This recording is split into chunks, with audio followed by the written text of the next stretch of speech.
Saya mulai dari kisah Nabi Adam, saya pelan-pelan. Nabi Adam saat diciptakan oleh Allah, kemudian diberikan informasi bahwa beliau akan bertugas di bumi, beraktivitas di bumi. Disampaikan di Quran surah kedua ayat 30, paling kiri sebelah atas. Wa idh qala rabbuka lil malaikati inni ja'ilun fil ardi khalifah. Kata Allah, dan pelajari, ingat ketika kami menyampaikan pada para malaikat, kami akan menugaskan satu makhluk, manusia namanya Adam, di bumi tugasnya. Untuk menjalani hidup di bumi. Nah, secara singkat, setelah Nabi Adam turun ke bumi, di awal masa bersama Sayyidah Hawa, ya alaihi wassalam, maka ternyata bersamaan dengan turunnya Adam dan Hawa ke bumi itu, mereka berdua dibekali petunjuk. Yang dengan petunjuk itu, ini yang dahsyat. Allah jamin semua aktivitas hidupnya, dari mulai yang sederhana sampai yang kompleks, pasti jika diikuti petunjuk ini, dia akan senang menjalaninya dan akan tenang mendapatkan hasilnya. Ya, perhatikan kalimatnya. Quran surah kedua ayat 38. Fokus. Qul nahbitu minha jami'a. Kata Allah, sekarang tiba saatnya. Adam, Hawa, turun kalian ke bumi. Kalau setan kita tinggalkan aja ya. Ini kita bahas Adam dulu. Turun kalian semua ke bumi.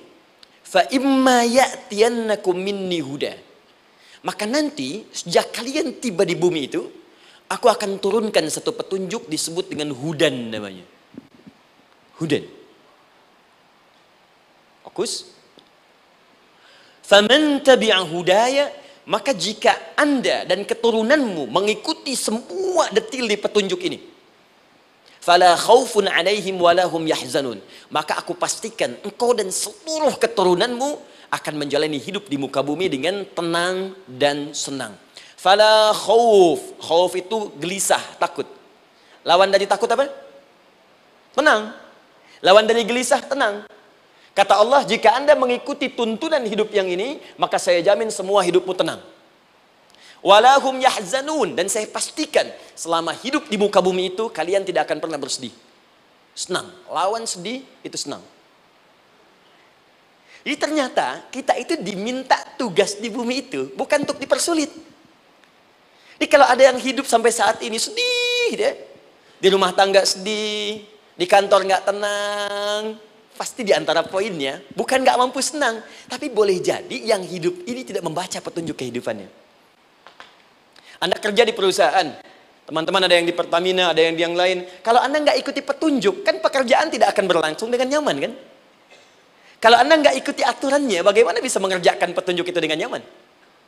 Maka apalagi hidup yang kompleks, kata Allah, sejak Adam saya turunkan, sudah ada petunjuk kehidupan, saya namakan dengan hudan. Anda ikuti petunjuk ini, maka langsung jaminan dari Allah, semua yang Anda jalani dalam hidup, pasti saya jamin senang dan tenang. Petunjuk ini disebut apa? Hudan. Nah, agak cepat. Di setiap masa, Nabi Adam selesai hidupnya, generasi kemudian berkembang, datang lagi Nabi Nuh, sampai ke Nabi Muhammad SAW. Perhatikan baik-baik. Setiap berganti generasi akan turun hudan sesuai dengan kebutuhan masyarakatnya pada saat itu. Baik, Nabi Musa menerima kitab apa namanya? Nabi Musa, Taurat. Taurat disebut hudan dalam Al-Quran. Muncul Nabi Musa, kitabnya disebut Taurat. Perhatikan baik-baik. Tahukah teman-teman ketika Taurat disebutkan dalam Al-Quran? Buka Quran surah ke-17. Ya, ayat yang kedua. Wa ataina Musal kitaba. Kami berikan kepada Musa kitab. Lihat. Wa ja'alnahu hudan li bani Israel. Dan kitab yang kami berikan itu, yang disebut Taurat, Ali Imran ayat yang ketiga. Wa anzalat Taurat wal Injil. Kami berikan Taurat kepada Musa.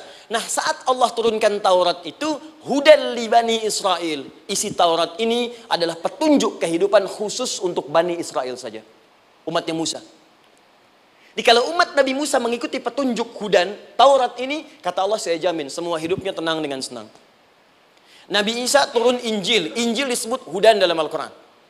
Dan yang terakhir, saya cepat karena waktu kita terbatas. Ketika Allah menurunkan Nabi Muhammad SAW dan dipilih sebagai Rasul, maka saat yang bersamaan beliau pun diberikan petunjuk untuk umatnya. Dan dahsyatnya, petunjuk itu pun disebut dengan hudan. Buka Quran surah kedua ayat 185. Syahrul Ramadan alladzi unzila fihi al-Quran. Di bulan Ramadan itu, kata Allah, saya turunkan Al-Quran. Kenapa saya turunkan Al-Quran? Hudal linnas.